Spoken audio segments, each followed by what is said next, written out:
Friday. Happy Friday. What's going on? Welcome to another segment of Conversations with Chike Evans. Today, I'm talking with brother Calvin Tucker, who just popped into the room. Hold on one second. Everybody's cool, all prayed up, feeling blessed. Montreal, what's going on, brother? What's going on with ya? Brother Calvin Tucker, Oh what's going yeah, on? I'm good, man. Thank you for having me. I really appreciate it. Absolutely. I'm loving the spectacles. Thank you. They loving you back. So let me ask you something because you sent me a couple pictures like for the promo and it seems Mm-hmm. like you really like the sunglasses. Talk to me about that. Is that your thing? Kind of, sort of. You know what I'm Yeah. saying? You just do a little shebang, bang. You feel me? Yeah. Just part of the style a little bit. You know, I'm going for my R&B. You know, this new single is an ode to '90s R&B. So you really can't see. I got the biker jacket on. You feel so? You know, I get it. I get the whole paying vibe. paying tribute. Uh-huh. So you and I have never met. We never met before. And one thing that we do have in common, we have a love for brownstone. I do know Yeah. that about you. Yeah. Yeah. Yeah. So where are you from? From Baltimore, Maryland. Okay. All right. And talk to me about your journey. How'd you get into music? So I grew up in a family that was steeped in the performing arts, specifically on my father's side, based in Hartwell, Georgia, the Tucker McMullen family. Mhm. And so we would see our cousins performing. You know, some of them had albums, gospel albums out. So we grew up in that. And also the West Baltimore Christian Warriors Marching Band was a city marching band that we were involved in at a very young age, and as well as church. Of course, the black church, they gonna get you right. You're gonna be involved. You're gonna find out what you're good at, what you're not, what your called is, what you're not called to. So all of that upbringing, man, just being steeped in theater arts and performing and singing and modeling, all that stuff, and ministry as well, helped develop who I am now. Okay. So you're like a jack of all trades. You do a little bit of everything. Yes, sir. Yeah. Yeah. So for yourself, when did you know that you had something to offer other people as far as your talent? At a very young age, although um, I didn't know my calling was my global calling until around maybe I would say high school. High school is when I launched as a professional recording artist in my debut concert. So by then I knew it was the world. You know, it was the Great Commission through performing arts. Okay. Talk to me about that a little bit. Share, do you have a story from those times, like just performing, being that young? Just share something with the people. Absolutely. So, let's see. So the Christian Warriors marching band was not like your college bands and not like those bands you see on TV. We were straight hip hop, dance, march band. So that type of marching band. So Okay. that's where I got my love for dance from. Okay. And so my mom was like she's like you would call her a soccer mom because she was right on the sidelines, you know, pumping us up, making sure we kept going. And so by the time I got to high school, I was under the direction of Heather Carlton and also Michael Miller as well. Okay. And so they developed us vocally. We sung different types of music with Heather Carlton. We sung classical and we sung madrigals, all types of things, arias. We did all those different types from gospel to spirituals, old Negro spirituals, a cappella. We did so much on the gamut, made me fall more in love with all types of music. And so at Hmm. the same time, of course, I was singing it in the church choirs. And so Shirley West was a big contributed to how I was able to understand my calling in the preaching and teaching ministry, more so the gift of exhortation that I had. And you know, back then my voice wasn't as developed, so I would get a vocal lead on the choir at church, but most of the time, and because Shirley West saw that anointing in me, she would give me Kirk Franklin or Richard Smallwood songs that had speaking, you know, leads. Hmm. And that kind of ushered me into understanding my gift of exhortation. And so that's how all of that formulated. So by 11th grade, I had already been doing youth nights, performing music. And so I'm a songwriter. So how I started was I was 13, and I was like, I wonder if I can write a song. And I don't know if you remember back in the 90s, if you like the single, let's say Brownstone, Say It, right? Hmm. And you would go into the store, a Sam Goody or whatever, and you would get the actual compact disc, the CD of that single. It would have the radio version, an instrumental version, and other versions or remixes. And so Hmm. I took those instrumentals, and at first I would just change the lyrics to spiritual gospel lyrics, Gotcha. until I later learned how to actually write to them as fresh tracks, my own melodies, own lyrics, and all that type of stuff. But back to that, I was performing those, and I was seeing like, okay, well, wait, this is the fruition of what I was seeing, in my spirit and what God was showing me. And then by the time I was in 11th grade, it was time to go. I understood the assignment. I did a debut concert, and then I followed up with another concert the year after that, and then it was radio recordings, albums, Stellar Awards, all kind of stuff. That's awesome. Did you have any type of hesitation switching over into the R&B lane from gospel? No, none at all. Because I started out calling myself, a gospel artist coming straight from church, and then God really showed me um, the full extent of my entertainment call, and I'm like, I'm really boxing myself in using the term gospel because to people, when you're talking about music, the word gospel just means a certain sound. They just throw Mhm. it to a Shirley Caesar quartet, old school, and that's not my sound at all. And so I was like, I don't want to confuse people. I don't, because when I show up, I'm straight Dietrich Haddon, straight Mary Mary, R&B gospel. And so I just changed it to inspirational recording artist. So in that development, I started covering songs, like doing songs for weddings and stuff, and started to really delve into the lyrical content of R&B music. And I'm like, my songs that I write are life music. Mm. And if I'm writing from my life experience, I touch on low self-esteem, suicide. I talk about relationships. I'm still a man of God.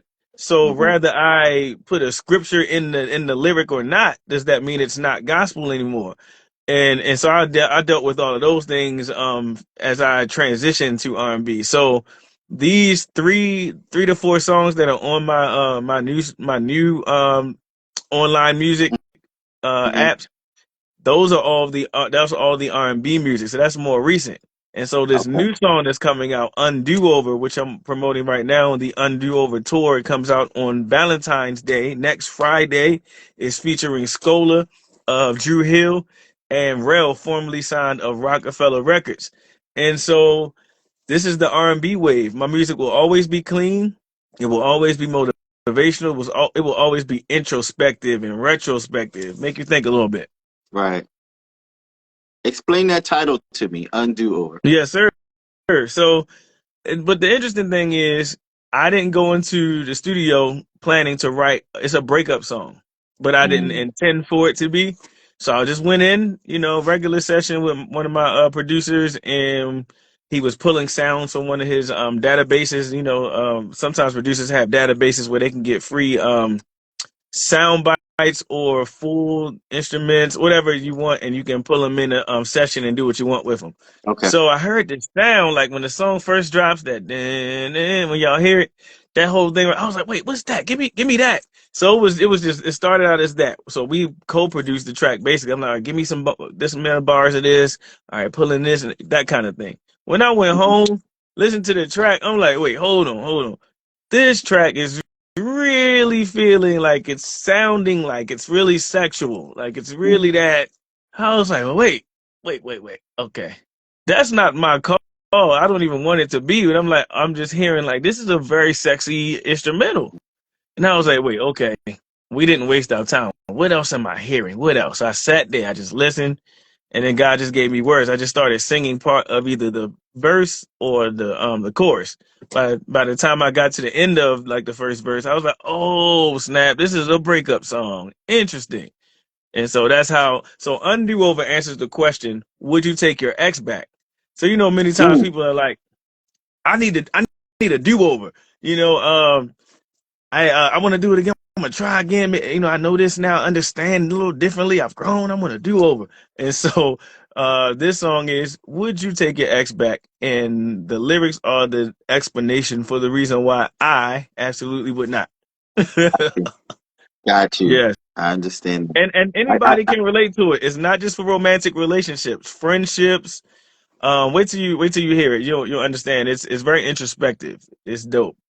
How's it feel to go out on the road with these heavy hitters that you're going to be out here with on this tour? Man, that's a good question. Well, so this tour is my tour. So this tour is attached to every opportunity that's coming up. For example, this interview right now is a part of the Undo Over tour. When I opened for the Five Star Band, which was my first show of the year a couple of weeks ago, that was my first taste of it. I was sitting there like, So this is all right. Get ready because I could be opening for Dave Hollister or Jodeci or Drew Hill or Neo or John Legend in a couple months, or Brownstone, or Brownstone. I'll let your boy Nicky Gilbert, y'all let your boy. No, but all of those opportunities, I was just thinking about that night, and I'm ready. I prepare. I've been in this thing over 21 years, and I've already performed on stages where it was mixed. It's hip hop, it's R&B. I Right. would come up after somebody was just cussing everybody out in their song. You know what I'm saying? F everybody up in here. I'm lit by my music, and then I come up talking about lift your hands, hallelujah, to a to a, my hip hop R&B gospel. You know what I'm saying? So I'm ready. I'm ready. I hear you. What are some of your inspirations, your musical inspirations? So I have a lot of musical inspiration. So let me start with like my favorite female vocalist, or yeah, vocalist. So number one is a tie between Dorinda Clark Cole and Brandy Norwood. They both Mm. have number one. I love them. Um, and then You like that good strong alto. You love a good strong alto. yeah, Yeah, and it's probably the rasp as well, and the yeah. intricacy of how they ride the beats with their nuances, their runs and melismas. It's really dope. It's really dope. Um, And so I studied both of them, more so Brandy. I got introduced to Dorinda a little later in life. Mm. And so there, and then everybody else is it kind of falls from there.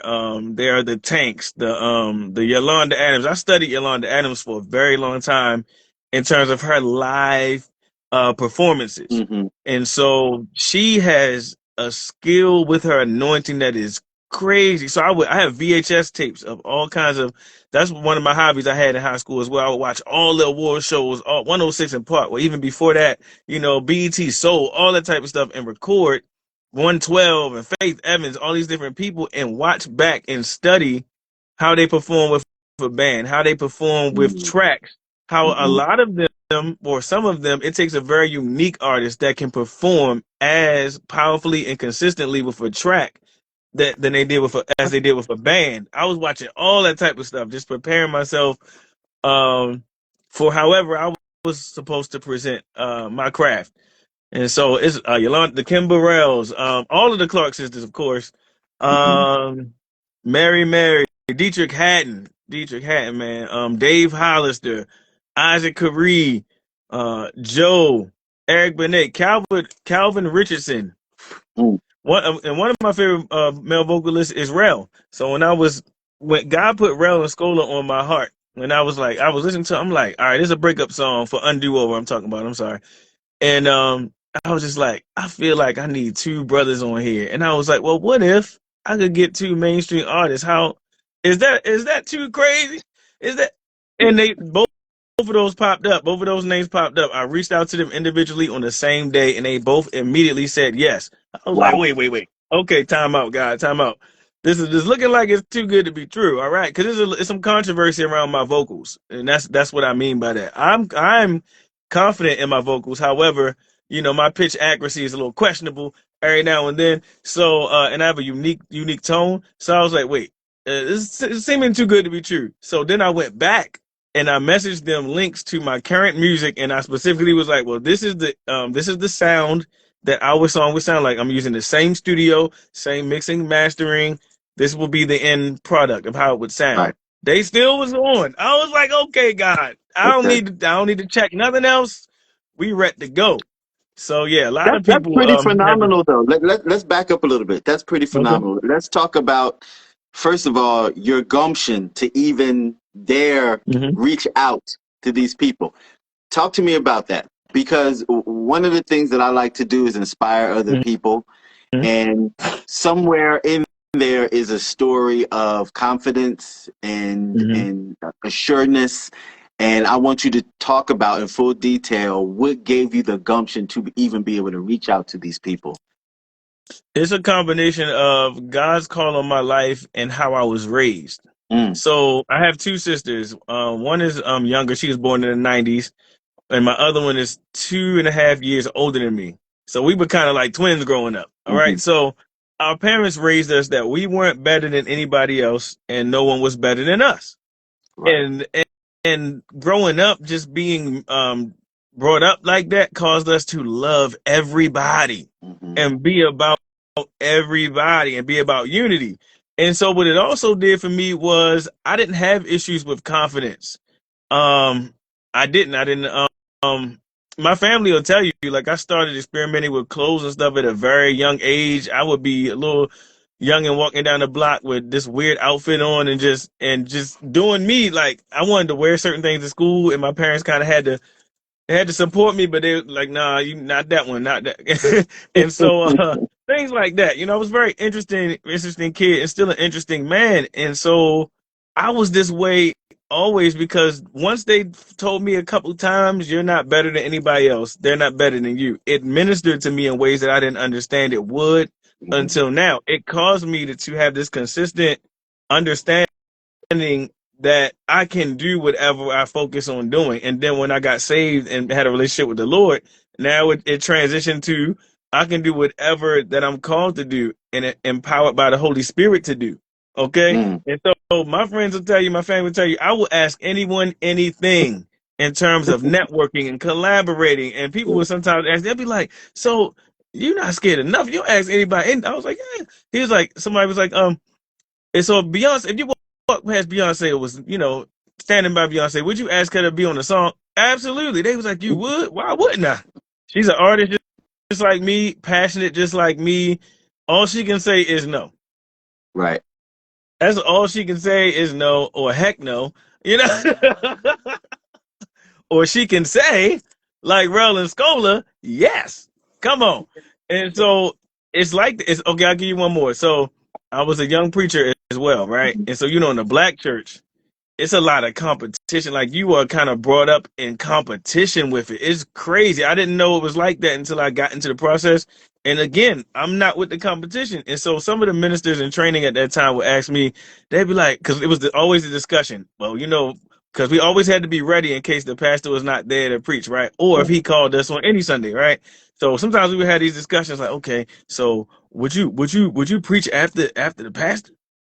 You know, or after Bishop Noble Jones, we had all the big pastors and stuff come through our church, right? So my answer was yes.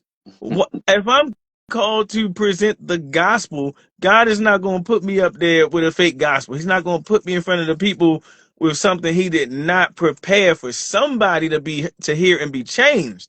Now, I Right. don't care what Bishop so and so, an Archbishop of the Lord on high, is known for or can do. I understand they're great, they're amazing, yes, but guess what? I have something in me that God called me to do, and no man can put that light out, can put that fire out. And so that's what I walk with every day. I'm not scared of anything, especially when it comes to knowing who I am and me having to present who I am. If by 41 I don't know who I am, I'm gonna need y'all all together and pray. All right.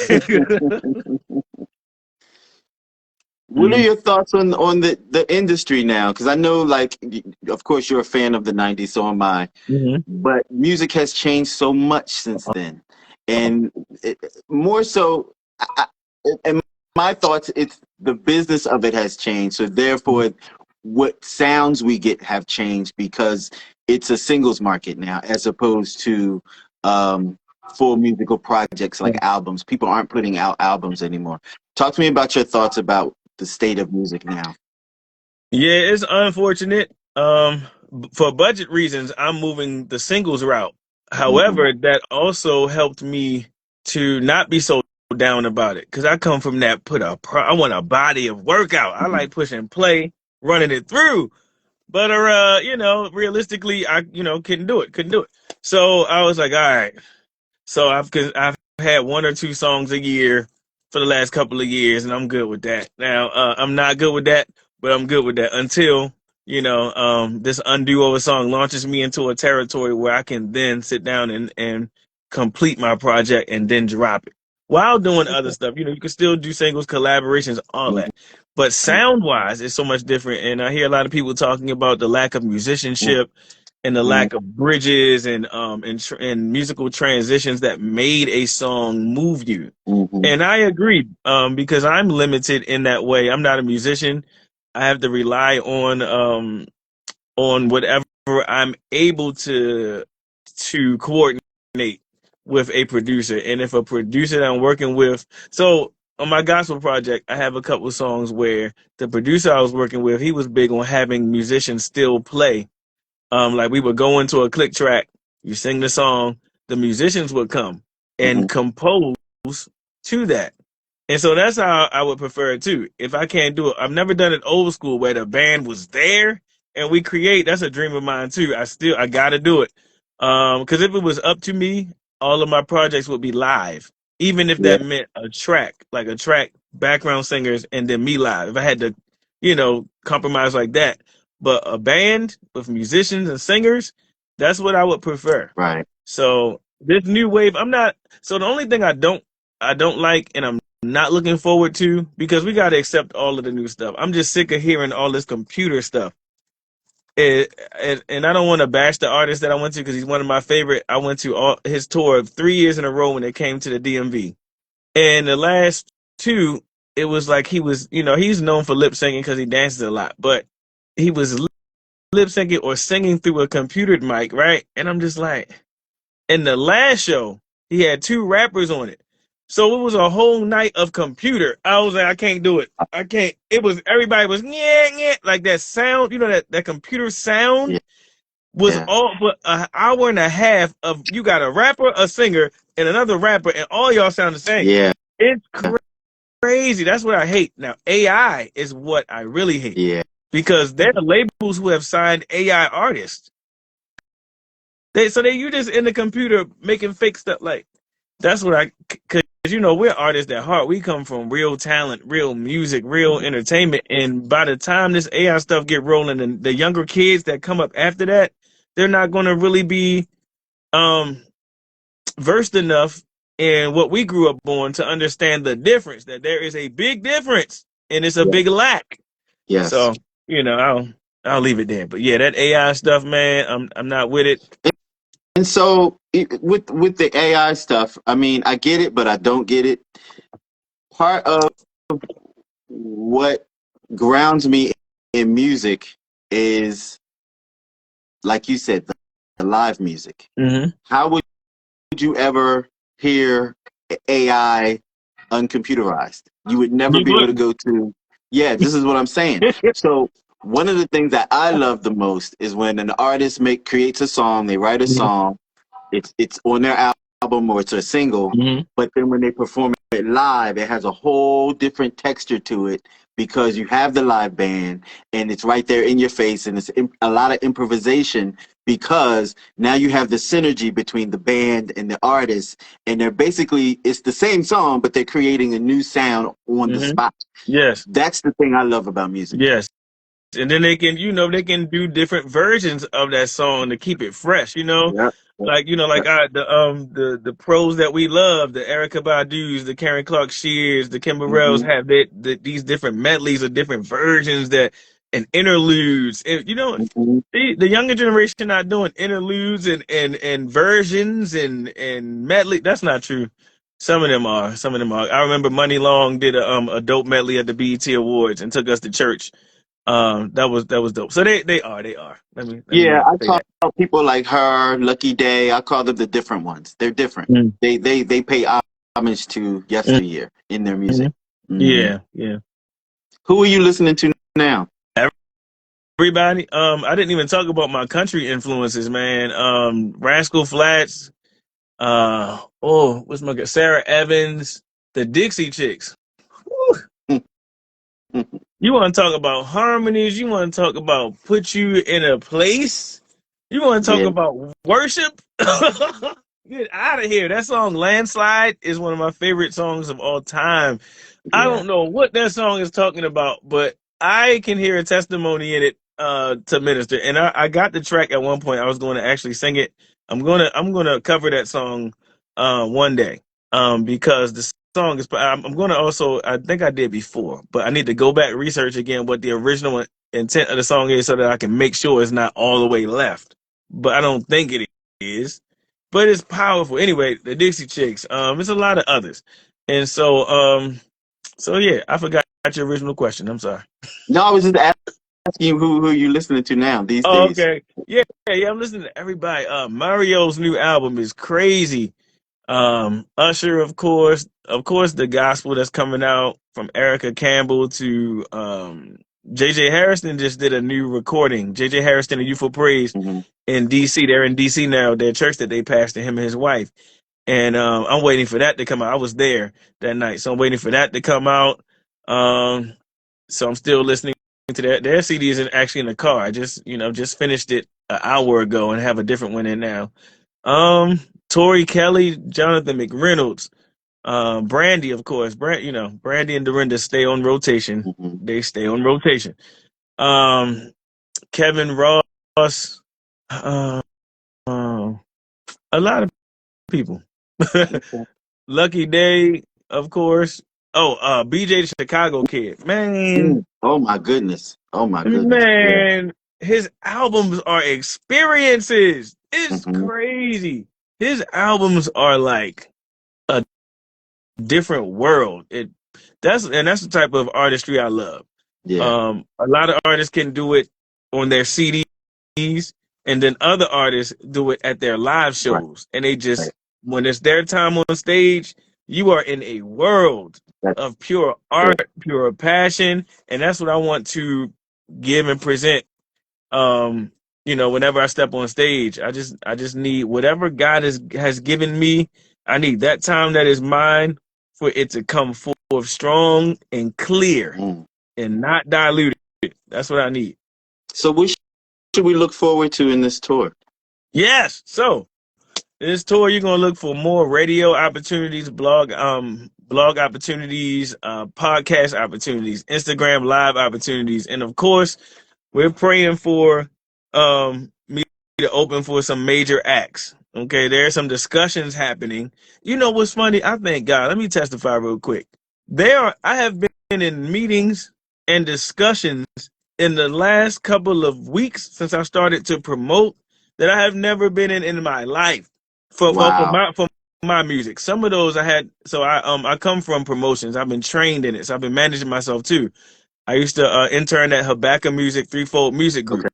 That is April Chandler. She started at Motown, and then she switched over to gospel. That's when I met her. She's a legend in the industry.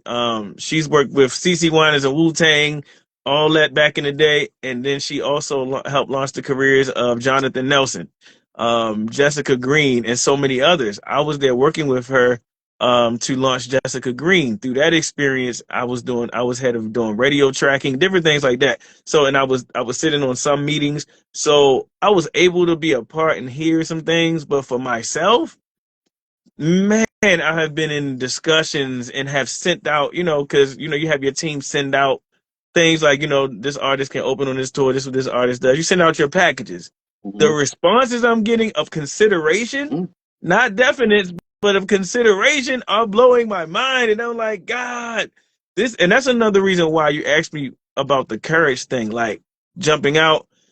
After one or two times of me jumping out there doing something crazy and it working, because I felt like God told me to do it and it worked, that's it. It don't take much for me to catch on. God don't got to persuade me. When he showed me once that when you Hmm. jump out on something that you think might be crazy and Hmm. then you see how I told you, Hmm. then don't question me no more. Isn't it funny how you can just see all the pieces laying out in front of you, how they just fall together? And then sometimes you can't. Like with this journey, I can't. I wished, How about prayed, hoped. how about those moments when it's barren and it's quiet, then all of a sudden a seed that you planted that you didn't know you planted hmm pops up and it's like, oh, that's the confirmation that I was looking for. hmm Hmm. I tell people I get that too. I encourage, especially young entertainers, don't get discouraged with these no's when you're doing auditions. You're sending out self tapes. You're doing sending in music videos. I've had people call me because of an email I sent 4 or 5 years before that. I'm not Yep. joking, and that happened a lot. I'm not trying to be like, oh yeah, every 2 weeks. No, but there have been a couple of times where I've been having to remember who the person. They're like, yeah, well, and 2016, we had a call for, and your email came up, and I'm like, well, hey, well, we'll be talking about today. Let's do like, what's Mhm. up? So you got Yeah, them absolutely. ready. They And say, what is sometimes, the saying? Oh, no, I was going to say, and sometimes no doesn't necessarily mean no. It just means not right now. not And then yet. also, too, how you envision it hmm isn't always how it's going to be. 9 times out of 10 is bigger than better than anything that you could ever imagine. Hmm. Yes, yes, Yeah. absolutely. So I normally get my guests to manifest something, Okay. and I want you to manifest something for yourself. I don't manifest a couple things. Number one, Go for it. I'm manifesting that I'm going to work with Nikki Gilbert and Brownstone in some way. Okay. I don't know if you know. I don't know if you know, but I was harassing her on one of her lives, and I asked her how could I be a part? How can I act in one of her films? Right? I was like, Hmm. I had sent my stuff in, was waiting to hear back, and she responded. I be posting that every now and then. Hmm. So I sent my stuff back in, and got a response, but that was a while ago. So I'm gonna keep every now and then checking in. I also told her I would love to open for them, or she's doing an event. What is it called? I can't think of it right now. It's a specific event that they're doing, a concert for women or a concert for something. Anyway, I'm manifesting working with Nikki Gilbert Brownstone, her whole team. I'm manifesting opening for at least 3 to 4 major artists this year, whether it be Neo, Jodeci, Drew Hill, Usher, Mary J. Blige, Brandy, uh, Kevin Ross, Jay Brown, Tank. Because the R&B Money tour. I went to that. The first R&B Hmm. Money tour was crazy. So I could be, an opener, a pre-opener on the on the next, R&B Money tour or the TGT tour, Day 26. Collaborations. I'm manifesting songwriting for major artists. I'm manifesting that they'll be calling me for collaborations, whether it's a singing verse, rapping verse, whether it's a poem or a speaking intro. Let's get it done. Soundtracks for movies and TV shows, also in film and theater. I'm an actor, professional actor, so I'm looking to do some more roles in theater and TV and film. Um, yeah, that's what, I'm manifesting more, but I'll stop there. But we gonna give God that in this interview, and yeah. I like your energy, and I do feel like great things are going to happen for you. Thank you, Just simply because it seems like to me you're pointed in the right direction, and you have all the right energy around you. Seems like you're thank going to you, go sir. places. Yeah, Thank yeah. you. So how can people follow you?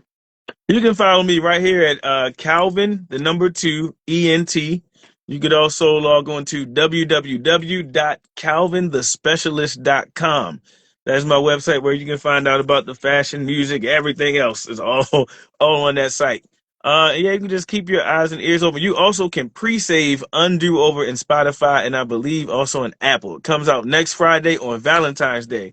Undo Over featuring by brother Calvin Tucker, featuring Scola of Drew Hill and Rel formerly of Rockefeller. So shout out to them. Shout out to my producer, Owen Wilson, Chris Sherman, Frank Johnson, my vocal coach and consultant, Maurice Carroll, the engineer, and Matt, the master.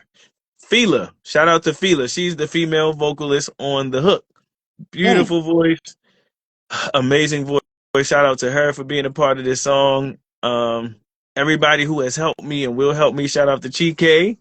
Come on, thank you, sir, for allowing me to be a part of your movement and part of what you do in Absolutely. helping people. So I appreciate that.